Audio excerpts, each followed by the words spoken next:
Syekh Samsudin menunjuk ke arah sana dan berkata, "Nak, kau lihat itu kota itu? Itulah kota yang akan kita taklukkan suatu hari nanti." Aku sangat yakin bahwa yang dimaksud Rasulullah sebagai pemimpin pasukan terbaik yang akan membebaskan Konstantinopel adalah engkau.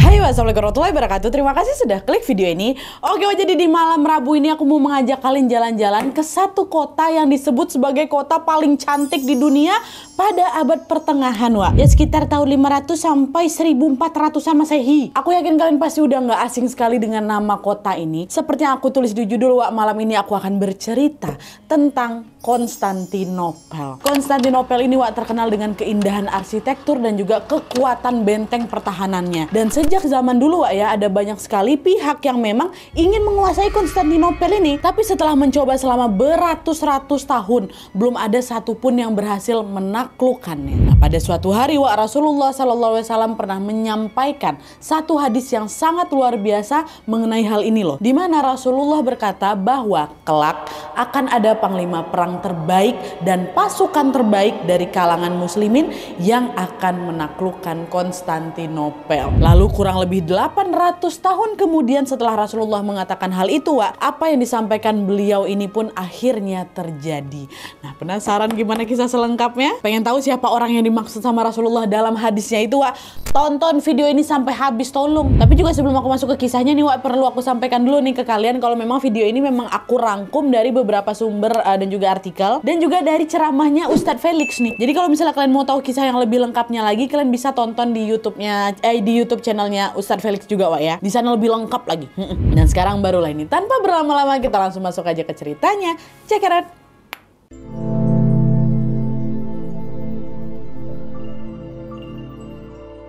Oke, Wak, jadi Konstantinopel ini adalah satu kota yang termasuk dalam wilayah Turki. Nah, sekarang kita itu lebih mengenal Konstantinopel dengan nama Istanbul. Dulu tuh Konstantinopel tuh, Wak. Pada zaman dahulu, Wak, Konstantinopel ini termasuk dalam bagian Kekaisaran Romawi. Nah, kota ini didirikan oleh Kaisar Konstantinus I pada tahun 324 Masehi dan diresmikan pada tahun 330 Masehi. Lalu, pada tahun 395 Masehi, Wak, wilayah Kekaisaran Romawi ini terbagi menjadi dua. Satu Romawi Barat dengan pusat kota di Roma dan satu lagi Romawi Timur dengan pusat kota Konstantinopel itulah. Nah, sedikit tambahan informasi, Wak, Kekaisaran Romawi Timur ini, yang timur tuh juga sering disebut sebagai Kekaisaran Bizantium, ya. Nah, sejak zaman dulu, Wak, Konstantinopel ini memang sudah diperebutkan oleh banyak pihak yang ingin menguasainya, Wak. Alasannya kenapa, Nadia? Kenapa pengen direbut kalian ya? Gegara lokasinya tuh memang sangat strategis, Wak. Karena Konstantinopel ini berada di antara benua Asia sama benua Eropa. Dan juga dibelah sama Selat Bosporus yang menghubungkan Laut Marmara sama Laut Hitam, Wak. Nah, lokasi yang demikian ini menjadikan Konstantinopel ini sebagai titik yang sangat penting bagi jalur perdagangan, bagi pertukaran budaya dan juga transportasi maritim atau jalur laut. Dan selain lokasi yang strategis, Wak, pada masa itu Konstantinopel ini juga disebut-sebut sebagai kota yang paling cantik kali di dunia. Paling cantik. Jalan-jalan di sana, Wak, dihias menggunakan batu marmer dan di kanan kirinya dikelilingi oleh pilar-pilar tinggi. Dan di dalam kota itu juga, Wak, ada banyak gereja dengan desain yang sangat indah, di mana yang paling megah adalah gereja Hagia Sophia. Dan FYI sekarang Hagia Sophia ini sudah beralih fungsi menjadi masjid, ya, Wak, ya. Nah, saking indahnya Konstantinopel ini, Wak, pada suatu hari ketika Napoleon Bonaparte datang ke sana, Wak, Napoleon bilang apa? Ini adalah kota yang paling cantik sedunia. Dan sungguh jika dunia ini dijadikan sebagai satu negara, maka ibu kotanya pasti Konstantinopel. Itu kata Napoleon, saking cantiknya kali kota nih. Nah, dalam sejarah Islam, Wak, kota Konstantinopel ini juga punya tempat tersendiri nih di hati muslimin. Kenapa? Karena seperti yang sudah aku bilang di awal tadi, Wak, kota ini tuh pernah disebut langsung oleh Rasulullah dalam hadisnya. Dan bahkan, Wak, kisah penaklukan Konstantinopel ini juga sudah diketahui oleh Rasulullah jauh sebelum peristiwa ini terjadi. Jadi ceritanya itu kayak gini, Wak. Pada tahun 627 Masehi atau tahun ke-5 Hijriah, Wak, pernah terjadi satu perang yang memang sangat besar dalam sejarah kaum muslimin, yaitu Perang Khandak. Nah, ini nih adalah perang antara 3.000 pasukan muslimin dengan 10.000 pasukan Ahzab. Nah, pasukan Ahzab ini adalah pasukan koalisi, Wak, yang memang terdiri dari gabungan ada suku Quraisy, ada Ghatafan, ada Yahudi dan juga suku-suku kafir Arab lainnya lah. Nah, dibergabunglah jadi satu pasukan nih kan. Nah, dari jumlah pasukan aja kan kelihatan jomplang kali kan, 3.000 pasukan muslimin lawan apa? 10.000 pasukan Ahzab. Ahzab tuh kan. Secara logika pasti menang nih 10.000 ya kan. Nah, untuk mengatasi hal itu Rasulullah SAW pun mengajak para sahabat untuk berdiskusi nih, mencari strategi perang terbaik kan. Dan akhirnya tercetuslah sebuah ide cemerlang, yaitu membuat parit parit macam selokan besar gitu mengelilingi kota Madinah. Nah, parit ini nantinya akan menjadi penghalang bagi pasukan musuh supaya apa? Nggak bisa masuk ke wilayah Madinah. Oleh karena itu ukuran paritnya itu ya besar kali ya kan. Rasulullah dan juga para sahabat pun sepakat bahwa mereka ini akan membuat parit itu sepanjang 8,5 km, lebarnya 5 meter, dalamnya 3 meter. Nah, dengan ukuran sebesar itu, kalau misalnya ada kuda yang nekat ngelompat nih, pasti udah bisa dipastikan kali lah kuda tuh bakal jatuh terus nggak bisa naik lagi lah gitu dengan ketinggian 3 meter tadi. Nah, Rasulullah SAW dan para sahabat cuma punya waktu 6 hari aja untuk membangun parit itu sampai pasukan Ahzab itu tiba di Madinah. Menggali parit berukuran besar hanya dalam waktu 6 hari kan itu bukan pekerjaan yang mudah kan, Wak. Apalagi kondisi tanah di Madinah itu dipenuhi sama kerikil, dipenuhi batu-batu besar yang juga bakal panas sekali nih kalau terkena terik matahari. Itu ya sulit kali ya kan. Lalu pada suatu hari, Wak, pada saat Rasulullah dan para sahabat ini sedang menggali parit, adalah ini satu orang sahabat yang lapor kepada Rasulullah, "Ya Rasulullah, di sana ada batu yang sangat besar dan keras, kami nggak bisa memecahkannya," gitu kan. Terus Rasulullah nanya, "Apakah sudah dicoba oleh banyak orang?" "Sudah Rasulullah, tapi tetap nggak bisa pecah," kata sahabat kan. Nah, akhirnya Rasulullah pun mendatangilah batu yang dimaksud sama sahabat tadi dan bersiap untuk menghancurkannya menggunakan lembing nih, Wak. Nah, sebelum melemparkan lembing itu, terdengar Rasulullah mengucapkan takbir Allahu Akbar. Nah, di lemparan pertama itu batu itu memang belum pecah, Wak. Tapi di saat yang sama muncul macam kilatan cahaya warna putih gitu loh. Dah nggak pecah kan. Rasulullah kembali lagi ngucapin takbir dan dilemparkannya lagi lembingnya. Allahu Akbar. Tapi di lemparan kedua ini, Wak, batunya juga belum pecah. Cuman masih tetap tuh muncul kilatan cahaya warna putih kan. Ketiga kali Rasulullah kembali bertakbir dan melemparkan lembingnya. Dan di lemparan yang ketiga inilah, Wak, batu besar itu pun akhirnya pecah. Dengan diikuti juga sama kilatan cahaya putih tadi kan. Nah, setelah batunya itu pecah, Wak, para sahabat jadi penasaran nih, nanya lah kan, "Ya Rasulullah, tadi kami melihat ada 3 kali kilatan cahaya putih. Apakah yang kami lihat itu benar ya Rasulullah?" Rasulullah jawab, "Kalian melihatnya juga gitu?" "Iya, kami melihatnya ya Rasul, itu apa?" gitu. Nah ini, Wak, perhatikan baik-baik jawaban Rasul ya. "Di kilatan pertama Allah memperlihatkan padaku istana-istana merah Romawi dan kalian pasti menaklukkannya." Ya, itu yang pertama. Di kilatan kedua Allah memperlihatkan padaku istana-istana putih Persia dan kalian juga akan sampai di sana. Lalu di kilatan ketiga gerbang-gerbang kota Yaman diperlihatkan padaku dan kalian juga pasti akan sampai di sana. Ya, aduh merinding. Nah, ucapan Rasulullah ini, Wak, membuat sahabat langsung gembira.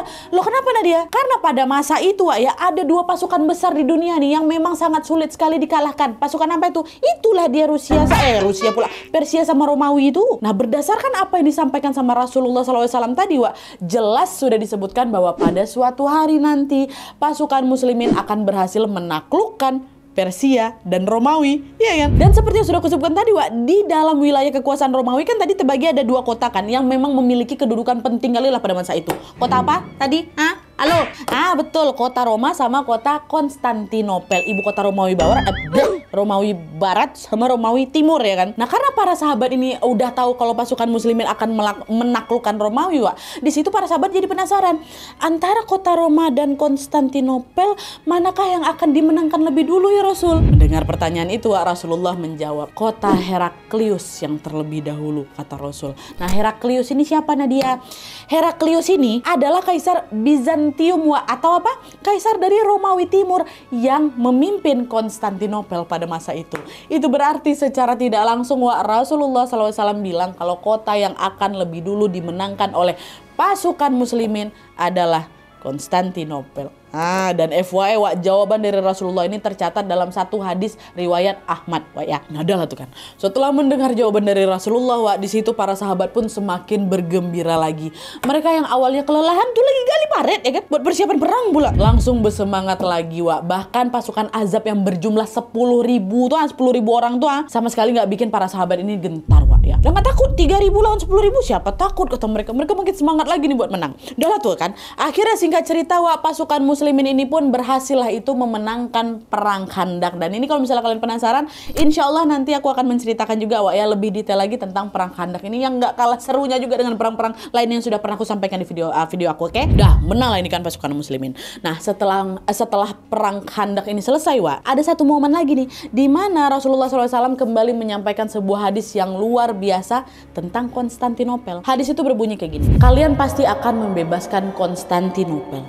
Sehebat-hebatnya panglima perang adalah panglima yang membebaskannya, dan sekuat-kuatnya pasukan adalah pasukan yang membebaskannya.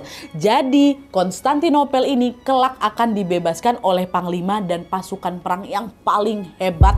Ucapan Rasul itu sudah pasti terbukti Wak, ya kan? Nah, sejak Rasulullah mengatakan hal itu Wak, kaum muslimin pun betul-betul dibuat penasaran ini. Kira-kira siapa nih panglima perang terbaik dan juga pasukan hebat terbaik yang dimaksud sama Rasulullah? Siapa nih orang yang kelak akan berhasil membebaskan Konstantinopel, ya kan? Nah ini nih, kita masuk Wak.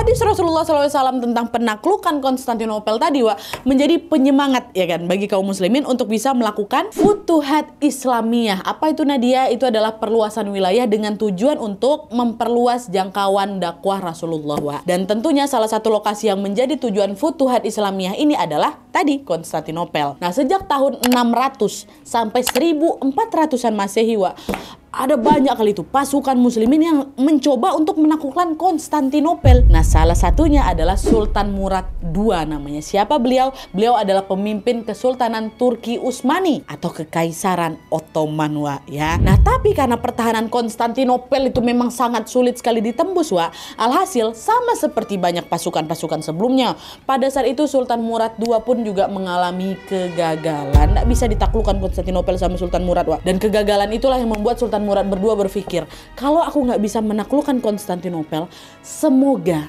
anakku kelak bisa menaklukkannya. Nah, cita-cita besar itu kemudian dilimpahkanlah itu ke anaknya Sultan Murad II yang bernama Muhammad II bin Murad atau yang lebih dikenal dengan nama Muhammad Al-Fatih.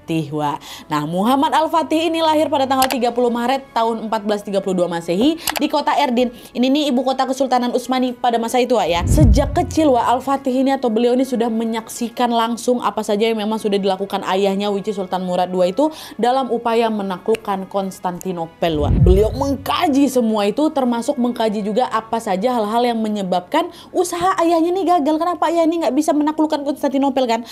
Berkat dari kajian itu dalam diri Al-Fatih sendiri akhirnya muncullah itu keinginan untuk bisa menaklukkan Konstantinopel pada suatu hari nanti. Jadi memang keinginan bapak sama anak ini cocok. Sultan Murad II ini pengen Al-Fatih bisa menaklukkan Konstantinopel, dan Al-Fatih anaknya sendiri ini juga bercita-cita ingin menaklukkan Konstantinopel. Cocok, mantap, nggak ada yang berlawanan lah gitu kan. Nah untuk mendukung cita-cita besar itu Sultan Murad II ini pun akhirnya mendidik Al-Fatih secara intensif. Betul kan intensif?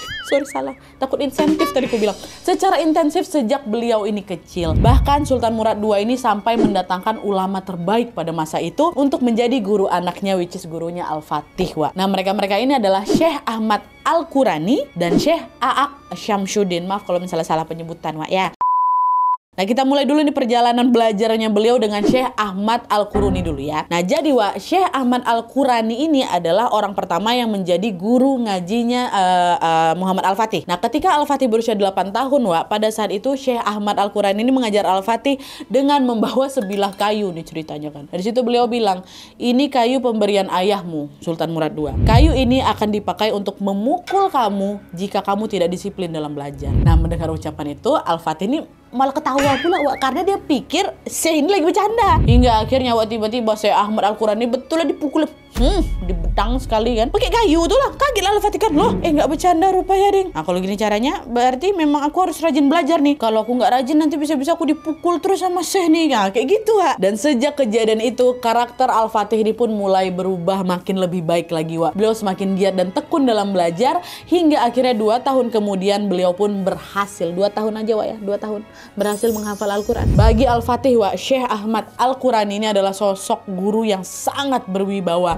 Bahkan pernah pada suatu hari Al-Fatih bilang kayak gini, ketika aku bertemu guru-guru yang lain, mereka semua ingin menyalamiku. Karena memang kan status beliau anak sultan, Wak. Tapi ketika aku bertemu dengan Syekh Ahmad Al-Qurani ini, di situ justru aku yang ingin menyalaminya. Setelah selesai belajar dengan Syekh Ahmad Al-Qurani, sekarang gantian lah ini Al-Fatih kan juga belajar dengan Syekh A'aq Syamsuddin tadi kan, Wak. Dan FYI, Wak, Syekh A'aq Syamsuddin ini termasuk dalam garis keturunannya Abu Bakar Asy-Syiddiq radhiyallahu anhu, sahabatnya Rasulullah. Dan beliau ini memang terkenal pandai sekali dalam sejarah, Wak. Nah, selama mengajar Al-Fatih, beliau ini banyak sekali bercerita tentang tokoh-tokoh besar dunia, termasuk panglima-panglima besar dalam sejarah Islam nih. Lalu pada suatu hari, Wak, beliau pun pernah mengajak Muhammad Al-Fatih ke perbatasan Selat Bosporus yang ada di tempat mereka kan, untuk melihat Konstantinopel dari kejauhan. Dari situ mereka udah bisa lihat nih dengan jelas keindahan Konstantinopel dan juga kemegahan gereja yang tadi, Wak, gereja Hagia Sophia tadi tuh loh. Syekh Syamsuddin menunjuk ke arah sana dan berkata, "Nak,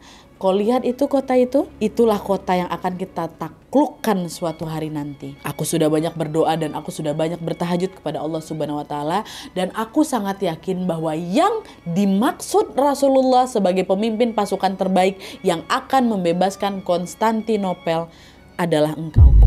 Kata gurunya, Wak.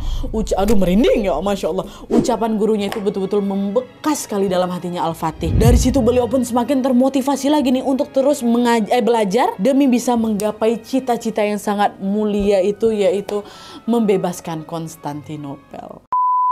Di bawah bimbingan para ulama besar, Al-Fatih ini pun tumbuh menjadi orang yang sangat cerdas dan juga berilmu tentunya. Di usianya yang baru 16 tahun, Wak, beliau ini sudah menguasai banyak sekali bahasa. Bahasa Yunani bisa, Latin bisa, Persia bisa, Arab apalagi, Turki bisa, Ibrani bisa, dan banyak lagi bahasa lainnya, Wak. Dari segi ibadah udah gak usah ditanya lagi, beliau ini memang sudah sangat taat sekali, dimana beliau ini dikenal sangat rajin menjalankan sholat-sholat sunnah juga loh, Wak. Nah, ilmu dan ibadah yang taat ini merupakan modal besar bagi Al-Fatih untuk menjadi pemimpin yang baik. Dan FYI, Wak, Al-Fatih ini pernah ditunjuk menjadi gubernur Amasya, ini salah satu provinsi lah yang ada di Turki, ketika beliau berusia berapa tahun kalian tahu? 11 tahun. 11 tahun jadi gubernur ke sana tuh. Lalu setahun kemudian Sultan Murad II, ayah beliau, turun tahta dari kepemimpinan Utsmaniyah. Otomatis Al-Fatih lah itu naik statusnya kan, jadi apa? Jadi sultan lah buat gantikan bapaknya. Itu di usia berapa? 1 tahun kemudian kan, di usia 12 tahun, Wak. Nah, pada saat itu Kesultanan Turki Utsmani ini sempat diserang tuh sama pasukan Mongol namanya. Nah, hal itu juga sempat membuat Al-Fatih kewalahan, Wak, hingga akhirnya Sultan Murad II kan masih 12 tahun juga waktu itu beliau kan. Akhirnya gegara kewalahan, bapaknya atau Sultan Murad II ini pun naik tahta lagi dan menjadi sultan lagi dan memimpin pasukan lagi untuk bisa menghalau serangan dari Mongol tadi. Nah, Sultan Murad II ini pun melanjutkan kepemimpinannya hingga beliau meninggal dunia gitu di tahun 1451. Dan sejak beliau meninggal dunia, barulah itu Sultan Al-Fatih naik lagi lah ini menjadi Sultan Utsmani untuk yang kedua kalinya. Pada saat waktu itu beliau sudah menginjak usia 19 tahun. Jadi di umur 12 tahun itu ada perang, dirasa kayaknya anakku masih belum siap lah gitu kan. Turun tahta dulu, ganti dulu bapaknya sampai bapaknya meninggal dunia, baru beliau yang memimpin Utsmani gitu. Nah, awalnya memang ada tuh pihak-pihak yang memang meragukan kemampuannya Al-Fatih sebagai sultan, karena kan memang usianya masih sangat muda, 19 tahun aja diragukan, apalagi waktu 12 tahun kemarin kan. Tapi karena memang sejak kecil Al-Fatih ini sudah dibekali dengan berbagai ilmu dan juga didikan yang sangat disiplin, beliau pun berhasil menunjukkan kualitas dirinya sebagai seorang sultan. Bahkan nih, Wak, ya, di masa kepemimpinannya terjadi satu peristiwa yang sangat-sangat melegenda, yaitu inilah dia, penaklukan Konstantinopel. Masuk gitu, Wak.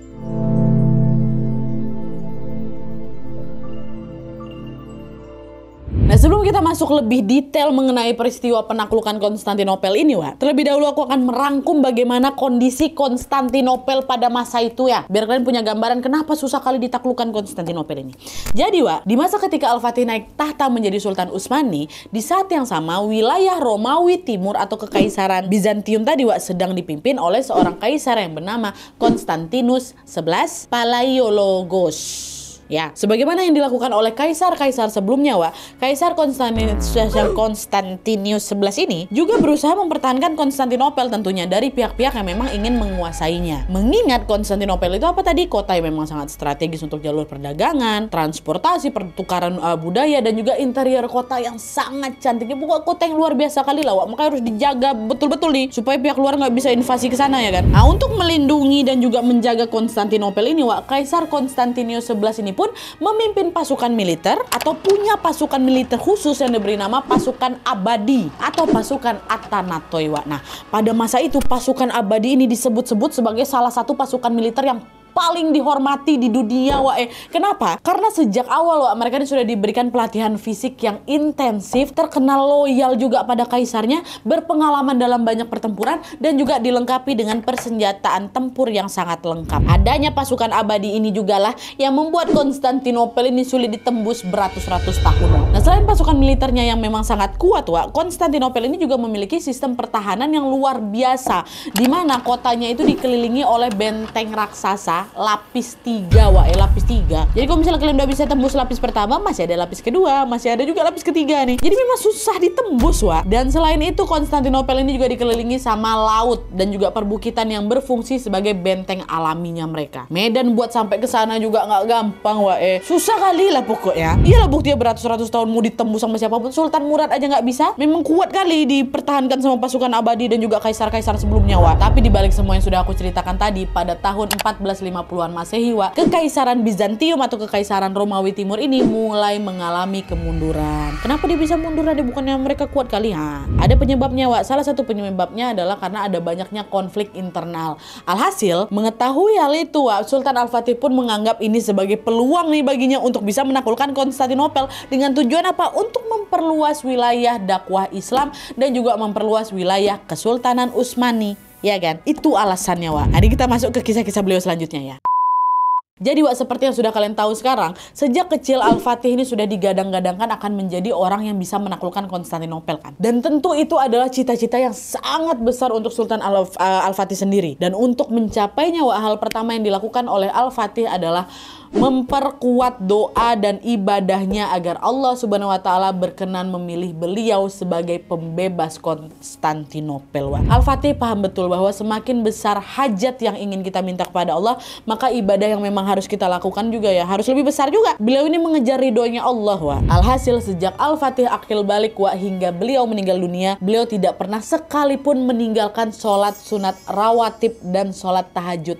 dari dulu. Dan selain memperkuat ibadahnya, di saat yang sama juga Sultan Al-Fatih ini mulai membentuk pasukannya nih yang sejumlah 7.000 orang waktu itu. Pada siang hari, 7.000 pasukan yang sudah disiapkan ini pun akhirnya diberikan pelatihan fisik. Lalu nanti pada malam harinya mereka akan dikumpulkan dalam barak-barak gitu, yang mana di setiap barak itu akan ada satu ulama yang mendampingi mereka secara spiritual. Nah, ulama-ulama itulah yang senantiasa membimbing mereka pasukan-pasukannya ini dengan Al-Quran, dengan hadis, dengan kisah-kisah Nabi, dengan kisah para sahabat, dan banyak kebaikan lainnya. Ini agendanya nih, Lalu setiap malam juga, setengah dari pasukan ini, berarti sekitar 3.500-an orang lah kan, secara rutin mendirikan sholat tahajud bersama-sama. Nah, kenapa pasukan Al-Fatih dilatih dengan cara demikian? Kenapa Al-Fatih sampai mencarikan ulama untuk mendampingi mereka?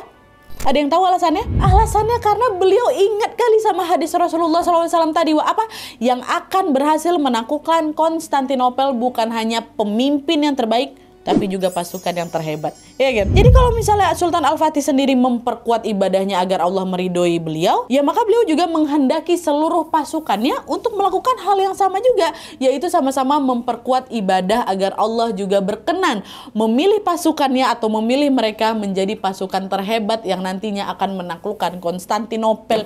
Gitu, Nah, adalah tuh kan, setelah memperkuat fondasi keimanan dalam diri pasukannya dan juga dalam diri beliau sendiri, hal selanjutnya yang dilakukan oleh Sultan Al-Fatih adalah menyusun strategi perang. Al-Fatih tahu betul bahwa memang kota yang ingin beliau taklukkan ini kan dilindungi sama apa tadi? Benteng 3 lapis kan, yang sangat kuat dan juga sangat tinggi pula. Dan benteng itu tetap kokoh berdiri selama 1123 tahun meski sudah banyak sekali pasukan dari berbagai dunia lah. Ini bukan 1-2 pasukan ya, berbagai dunia mencoba meruntuhkannya. Tidak tembus-tembus. Nah, disitulah Al-Fatih paham kalau beliau memakai strategi yang sama seperti yang pernah dilakukan sama pasukan-pasukan sebelumnya atau orang-orang sebelumnya, pasti beliau juga akan kalah nih, ya kan? Akhirnya beliau pun memutuskan untuk melakukan satu strategi yang belum pernah dipakai oleh orang-orang sebelumnya, yaitu apa? Menutup Selat Bosporus. Ya, nah seperti yang sudah aku sebutkan tadi, Konstantinopel tadi kan dilewati sama Selat Bosporus itu kan. Nah, melalui selat inilah kapal-kapal dari luar negara ini bisa datang nih ke sana. Jadi kalau misalnya selat itu ditutup, maka bantuan pasukan dari Konstantinopel nggak bisa masuk.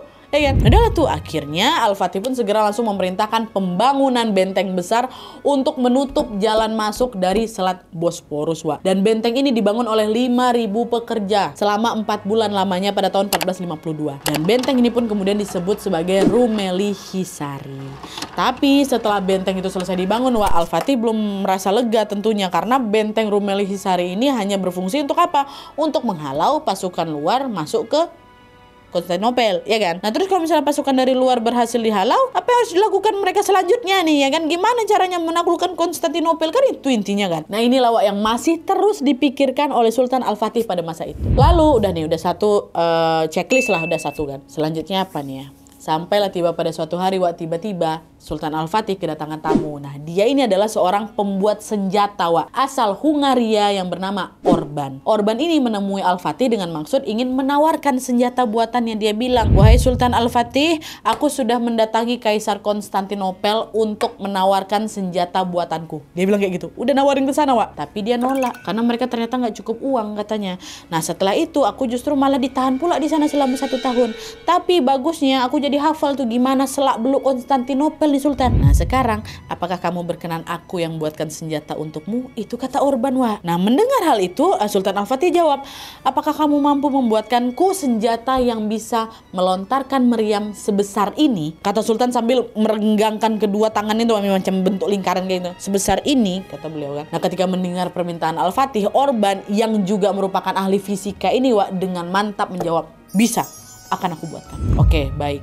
Seandainya kau jual senjata itu, senjata yang tadi beliau bilang senjata itu ke Kaisar Konstantinopel, kira-kira berapa harganya? "Oh, sekian ya Sultan," kata. "Oke, baik," kata Sultan Al-Fatih. "Baik, aku beli dengan harga 4 kali lipat." Kata Sultan langsung. Dah, deal akhirnya, Wak. Jadi Orban ini adalah orang yang pernah menawarkan bikin senjata di sana, di Konstantinopel, ya kan. Tapi ditolak. Datang Orban ke Al-Fatih. Akhirnya betul Orban pun membuatkan senjata permintaan Al-Fatih selama kurang lebih 1 tahun, Wak. Dan dalam rentang waktu itu, dia berhasil membuat 69 meriam, di mana meriam yang paling kecil nih, Wak, ya, berdiameter 3 meter. Bayangkan 1 meter palingnya segini lah kan, kurang lebih. Nah, ini 3 meter. Itu baru apanya tuh, lubangnya tuh. Terus yang paling besar kan tahu berapa? 8,4 meter. Dan meriam-meriam itu, Wak, nantinya akan ditembakkan menggunakan senjata penembak meriam yang disebut basilika. Jadi bisa dibilang ini adalah senjata yang memang paling mematikan kali pada masanya, Wak. Orang Konstantinopel aja nggak punya senjata ini, ya kan? Dah punya senjata mantap lah ini kan mereka. Pertama udah tutup benteng, kedua sudah punya persenjataan. Nah, selain membuat meriam tadi, mengingat kondisi Konstantinopel yang hampir setiap sisinya itu berbatasan dengan laut, Al-Fatih pun menyiapkan sedikitnya 400 kapal perang, Wak. Dan selain itu, Sultan Al-Fatih ini juga terus menambah jumlah pasukannya yang semulanya tadi berapa? 7.000 orang kan. Jadi berapa orang, Wak? 250.000 orang. Lebih dari 30 kali lipat kan. Pasukan sebanyak itu nantinya akan dibagi juga, Wak. Ada yang nanti disuruh menyerang menggunakan jalur laut atau naik kapal. Terus ada juga nih yang ditugaskan untuk menyerang menggunakan jalur darat, yaitu melalui tembakan meriam tadi itulah. Lalu udah lah nih kan, setelah semua persiapan itu siap, pada tanggal 6 April tahun 1453, Sultan Al-Fatih dan juga 250.000 pasukannya siap berangkat ke Konstantinopel. Dan nih kan rame-rame mereka datang sambil bertakbir gitu. Nah waktu udah nyampe di Konstantinopel nih, Wak, Sultan Al-Fatih dan juga pasukannya nggak langsung nyerang gitu aja, nggak langsung serbu, tidak. Pertama-tama mereka melakukan satu prosedur perang sebagaimana yang memang diajarkan oleh Rasulullah SAW, yaitu mengirim surat nih kepada lawan kan. Pokoknya isinya kurang lebih kayak gini lah. "Pasukanku udah nyampe di tempatmu, kau mau pilih yang mana? Mau masuk Islam dan menyerahkan Konstantinopel, membayar jizyah atau upah, atau perang tetap dilaksanakan?" Ya, kirimlah surat ke sana. Nah, ketika Kaisar Konstantinus 11 tadi yang memimpin sana menerima surat itu, jawaban mereka apa, Wak? "Lebih baik kami mati," kata mereka gitu. Ya udah, berarti apa? Mereka milih apa? Perang. Akhirnya disitulah, Wak, Sultan Al-Fatih pun mulai menyiapkan pasukannya. Pada siang hari tanggal 6 April tahun 1453, Sultan Al-Fatih pun membariskan pasukannya di jarak sekitar 1 kilometer dari benteng 3 lapis Konstantinopel itu kan, Wak. Dan karena hari itu bertepatan juga dengan hari Jumat, sebelum perang itu dimulai, Wak, terlebih dahulu Sultan Al-Fatih memimpin pasukannya. Beliau yang memimpin pasukannya menjadi imam untuk sholat Jumat berjamaah di depan benteng Konstantinopel itulah. Lalu setelah sholat itu selesai, barulah perang dimulai, Wak. Al-Fatih dan juga pasukannya mulai menembaki benteng Konstantinopel pakai meriam basilika tadi itu kan. Udah mulai buar yang paling keren kali lah. Cuman setelah ditembak yang berkali-kali itu, di situ Sultan Al-Fatih baru sadar kalau meriam yang mereka bawa ini ada memang kelemahannya, yaitu apa? Setiap habis menembakkan satu meriam, mereka ini butuh waktu 3 jam buat nunggu alatnya ini dingin lagi nih supaya bisa dipakai lagi, supaya bisa nembak lagi. Nah, waktu 3 jam waktu ngedinginin meriam inilah yang dipakai sama pasukan musuh untuk memperbaiki bagian benteng yang rusak, Jadi udah dilempar tas. Nah, ini nggak bisa dipakai lagi kan? Rusak benteng di sana. 3 jam nih nunggunya. Sama lawan diperbaiki lagi nih bentengnya. Jadi ketika pasukan Al-Fatih ini mau nembak meriam berikutnya, di situ posisi bentengnya udah kokoh lagi gitu loh. Itu udah ada kesulitan tuh di situ. Nah, di sisi lain, kapal-kapal pasukan dari pasukan jalur laut, kan juga ikut nyerang Konstantinopel tuh kan. Tapi mereka kewalahan juga, Di mana jumlah kapal mereka yang mencapai 400 unit itu, ternyata tetap nggak bisa menandingi kekuatan kapal musuh yang waktu itu cuma berjumlah 27 unit aja, 27 lawan 400, kalah 400 ini. Dan gak cuma itu aja, pasukan lainnya yang mau menerobos Konstantinopel melalui Teluk Tanduk Emas. Jadi memang ada teluk di sebelah utaranya Konstantinopel ini juga mengalami kegagalan. Gegara sepanjang teluk itu dikelilingi sama rantai besi besar-besar rantai itu, Nah, rantai itu ada dalam laut. Pusing nggak kalian? Nah, kegagalan itulah yang membuat kondisi ini pun semakin kacau. Bahkan setelah melakukan penyerangan itu mereka perangnya nggak 1 hari, lebih dari 2 minggu. Dari tanggal 6 April sampai tanggal 20 April 1453 itu, pasukan Sultan Al-Fatih masih belum bisa menembus atau belum bisa menaklukkan benteng Konstantinopel ini. Baru benteng tuh ya. Nah, hal itulah yang sempat membuat para pasukan ini langsung down, Akhirnya di hari itu juga, tanggal 20 April 1453 itu, Sultan Al-Fatih pun mengumpulkan seluruh pasukannya untuk berdiskusi. Ini kita mau melanjutkan perang atau udah kita mundur aja. Dan ketika rapat ini berlangsung, tidak ada satupun orang yang berani bersuara kecuali penasehat beliau atau penasehat Kesultanan Utsmani yang bernama Halil Pasha namanya. Halil Pasha bilang ke Al-Fatih, "Aku mengenalmu sejak masih kecil hingga saat ini kamu sudah menjadi panglima besar. Aku mengakui tidak ada seorang pun yang mampu menyaingimu ya Al-Fatih. Tapi sekarang ada satu hal yang sangat aku sesali. Kenapa kamu nekat melakukan penyerangan ini? Kalau kamu tidak menarik balik pasukanmu, maka akan semakin banyak lagi kekalahan yang akan terjadi pada pasukan muslimin." Itu kata Halil Pasha, penasehat dia nih. Nah, mendengar hal itu, perasaan Sultan Al-Fatih ini jadi macam campur aduk. Tapi belum sempat Halil Pasha menyelesaikan ucapannya, tiba-tiba meja tempat mereka lagi diskusi itu macam digebrak sama salah satu pasukan Al-Fatih, Nah, yang gebrak meja itu bilang kayak gini, "Wahai Sultan, jangan kau dengarkan ucapan dia. Dia hendak memadamkan semangat kita. Kita datang ke sini untuk mendapatkan satu dari 2 kemuliaan. Hidup mulia atau mati syahid ya Sultan. Jangan gentar, Allah bersama kita." Kata, aduh merinding Masya Allah. Nah, ucapan dari pasukan itulah yang kembali membakar lagi semangat Sultan Al-Fatih dan juga para pasukan yang lain. Mereka juga mengabaikan ucapan Halil Pasha tadi, Dan kalian tahu juga plot twistnya apa?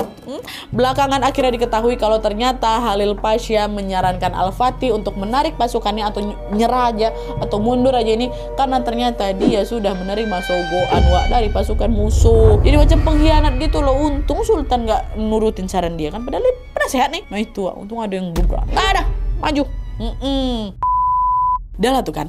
Karena semua pasukan setuju untuk melanjutkan perang, mereka pun kemudian berdiskusi lagi nih mencari strategi perang yang baru ya kan. Saat itu mereka tahu kalau mayoritas pasukan musuh itu terpusat di benteng bagian barat. Sedangkan di sebelah utaranya atau di bagian Teluk Tanduk Emas tadi hanya dilindungi oleh rantai yang memang ada di dalam laut. Gak banyak pasukan berjaga nih yang di utara nih. Alhasil opsi yang dirasa paling menguntungkan adalah mereka harus melewati rantai itu dan masuk ke Konstantinopel melalui tadi tuh Teluk Tanduk Emas tadi dari utara. Nah, opsi ini juga sempat jadi perdebatan, gimana caranya kita ngelewatin rantai itu? Kita udah coba kita potong, nggak bisa. Yang ada pasukan kita malah mati di sana. Kita dicoba juga nih Sultan nabrakin kapal ke rantai itu, yang ada kapal kita yang hancur. Gimana nih caranya? Nah, di tengah kebingungan itu, Sultan Al-Fatih pun akhirnya mencetuskan sebuah ide yang mind blowing kali, Beliau bilang apa? Sebenarnya aku sudah memikirkan hal itu sejak kemarin, sejak semalam.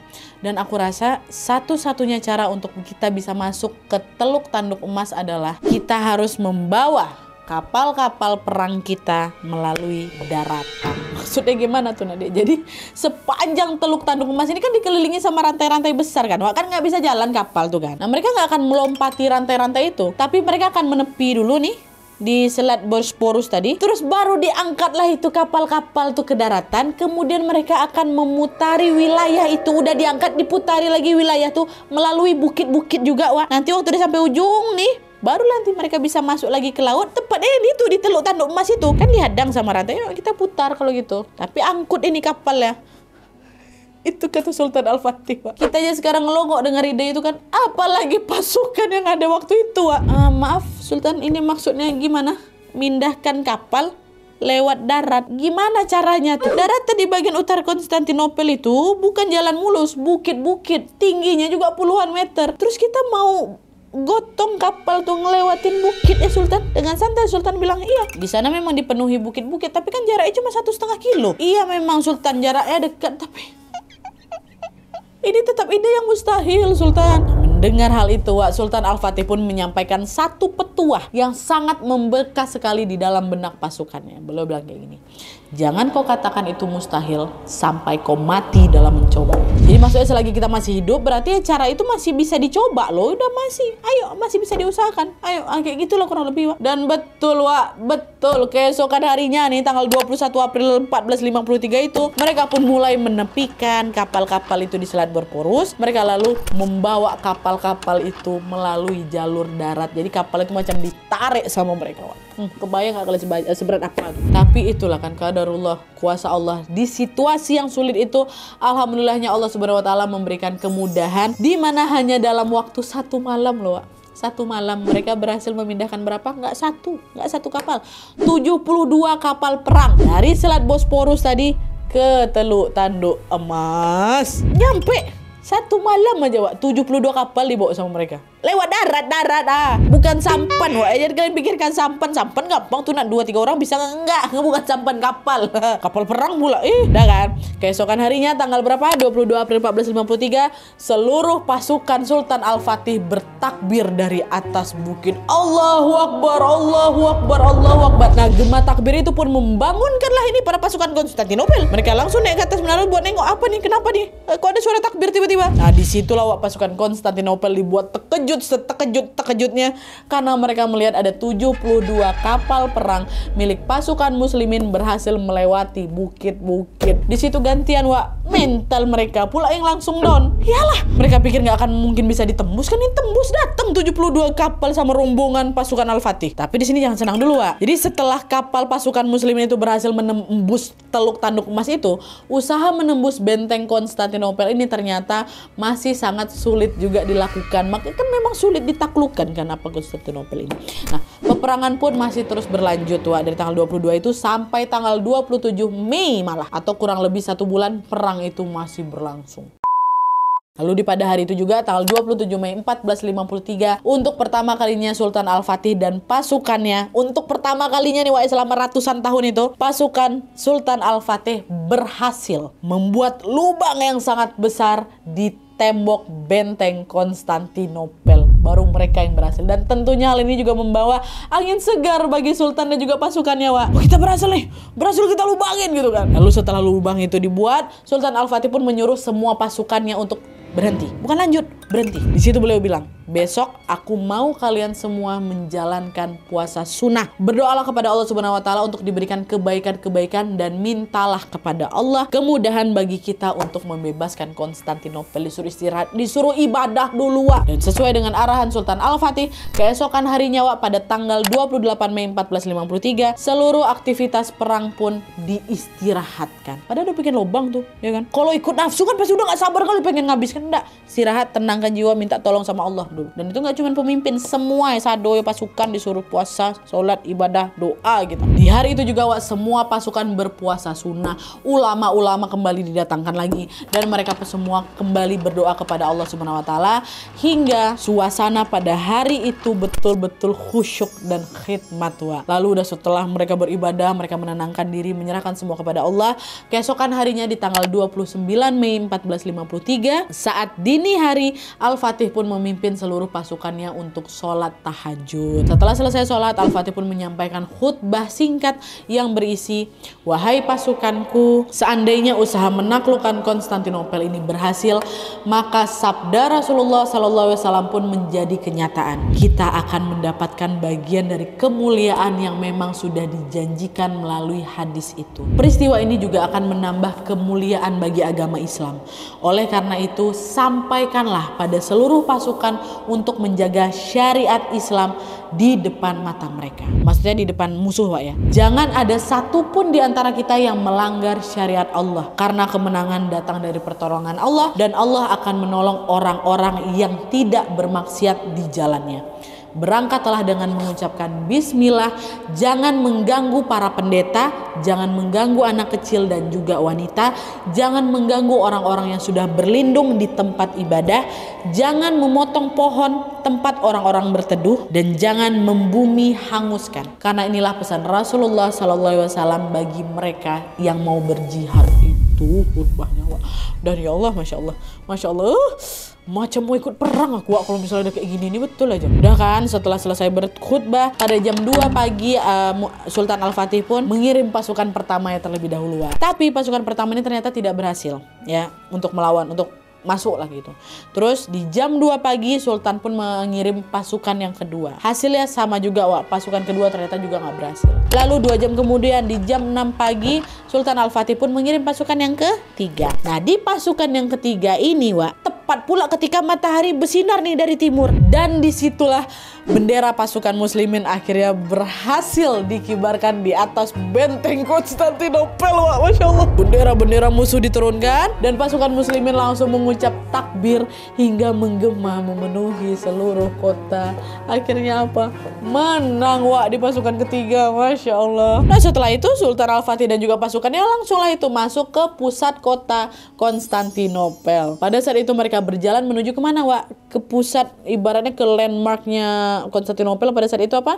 Gereja Hagia Sophia. Dan di sepanjang jalan itu, Wak, Al-Fatih berkali-kali berseru, "Masya Allah, Masya Allah, Masya Allah, Allahu Akbar." Sultan Al-Fatih kemudian berhenti di depan Hagia Sophia itu dan beliau langsung bersujud ke arah kiblat. Di situ beliau langsung mengambil segenggam tanah dari Konstantinopel dan menaburkannya di atas kepala sambil mengucapkan syukur kepada Allah Subhanahu wa taala. Sultan Al-Fatih juga kemudian masuk nih ke dalam gereja Hagia Sophia, dan di sana beliau menemukan ada banyak sekali orang yang sedang menangis ketakutan histeris kan. Karena orang-orang itu pasti mengira mereka pasti akan dibunuh juga nih karena kan kalah perang. Tapi di situ, Wak, Sultan Al-Fatih berkata pada mereka, "Sudah, keluarlah kalian dari tempat ini. Nyawa kalian akan dijamin aman jika kalian ingin tetap tinggal di sini, dan sedikit pun harta kalian tidak akan ada yang diambil. Jika ada di antara kalian yang mau pergi dari kota ini, kami persilakan. Kami juga akan menjaga kalian tetap aman setidaknya sampai di batas kota." Maksudnya mau pergi ini, Wak, macam diantarkan lah gitu. Silakan, lakukanlah apa yang kalian mau, tapi aku minta khusus tempat ini harus dijadikan masjid. Hagia Sophia, Wak, tempat yang paling indah, paling megah dan paling agung sekali di Konstantinopel, akhirnya kala itu langsung difungsikan sebagai masjid oleh Sultan Al-Fatih. Dan di hari itu juga tanggal 29 Mei tahun 1953, Wak, di waktu asarnya untuk pertama kali azan pun berkumandang di Konstantinopel. Apa yang disampaikan oleh Rasulullah SAW 800 tahun lalu akhirnya terbukti, Wak. Seorang sultan muda, by the way aku lupa ngasih tahu, kalian tahu waktu perang ini berlangsung Sultan berusia berapa, Wak? Sultan Al-Fatih baru berusia 21 tahun. 21 tahun. 21 tahun aku ngapain ya? Masih jadi sales asuransi gue rasa. Iya, beliau 21 tahun menaklukkan Konstantinopel dan sudah berhasil juga memimpin pasukan terbaiknya untuk membebaskan Konstantinopel, Wak. Dan dengan terwujudnya ucapan Rasulullah dengan penaklukan Konstantinopel ini, Sultan Al-Fatih pun berkata di hadapan semua orang, "Sungguh Rasulullah kami tidak pernah berbohong." Masya Allah, aduh, Masya Allah, merinding sebadan badan aku. Oke, Wak, jadi itu tadi kisah tentang penaklukan Konstantinopel. Seru kan? Ya kan? Kisah yang bikin aku takjub kali, merinding sebadan-badan sepanjang aku bercerita ini, Wak. Terharu juga. Sampai kisah ini selesai, aku mengerti sekali kenapa dulu Rasulullah bilang kalau pemimpin dan pasukan yang akan menaklukkan Konstantinopel ini adalah pasukan yang terbaik. Kalian notice juga nggak, Wak? Di sepanjang kisah ini Sultan Al-Fatih dan juga pasukannya betul-betul memperlihatkan alasan kenapa mereka itu layak disebut sebagai pasukan terbaik. Persiapan perang mereka nggak cuma senjata aja ya, tapi Sultan Al-Fatih juga sampai memastikan pasukan ini tidak ada yang berbuat dosa. Supaya apa? Supaya Allah meridhoi mereka untuk meraih kemenangan. Nggak boleh, dari 250.000 itu dipastikan jangan ada satu pun di antara kalian yang bermaksiat gitu loh. Mau maju perang aja mereka sholat tahajud dulu, mereka puasa dulu, sholat Jumat dulu pula ya kan. Itu luar biasa kali kan, Wak. Wah, Masya Allah, semoga kita bisa meneladani akhlak mulia dari sosok Sultan Al-Fatih dan pasukannya, Wak, ya. Dan semoga juga kita diberikan rezeki yang melimpah nih, agar suatu hari nanti insya Allah kita bisa langsung datang ke Konstantinopel, atau sekarang yang dikenal sebagai kota Istanbul. Amin ya robbal alamin. Oke, Wak, jadi sekian dulu videonya. Kalau misalnya ada informasi aku di sini yang kurang pas atau ada yang kurang jelas, kalian boleh langsung tambahin atau diperbaiki aja di kolom komentar di bawah, Wak, ya. Dan kalau misalnya kalian punya informasi-informasi yang tidak aku sampaikan di sini, tuliskan semua di bawah, karena ini menarik kali. Nggak apa-apa ya, kalian tenang aja di situ. Walaupun di hari Selasa ini kita sepi kan, nggak apa-apa, nggak banyak memang yang nonton, nggak apa-apa, tenang kalian di situ. Hari Selasa tetap ku maksimalkan sedetail mungkin, seseru mungkin pokok ceritanya. Kalian duduk aja lah baik-baik di sana ya, nggak akan ku kurang-kurangin, tenang ya kalian. Aku juga suka nih syuting hari Selasa, betul aja. Tapi kemarin aku ajak ada kawan-kawan KW, kawan-kawan kriminal, singgah kau ke hari Selasa, dengar video kami hari Selasa nih ya kan. Makasih banyak ya, komen di bawah buat kalian nonton sampai habis. I love you so much. Kalian tahu lah kan nasib video hari Selasa nih kamu. Nggak apa-apa, nggak masalah sama aku. Iya, oke, dah ya. Udah kan? Oh, udah, oke. Jadi sekian dulu videonya. Terima kasih banyak yang sudah menonton. Kalau kalian suka video ini, klik like-nya. Jangan lupa komen di bawah untuk ide dan saran-saran untuk video selanjutnya. Jangan lupa nyalain notifikasinya supaya kalian tahu kalau aku upload video baru. And as always, jangan lupa untuk klik tombol subscribe supaya kalian sama-sama tahu informasi menarik dan menegangkan dari channel aku. See you next video, Wak. Bye.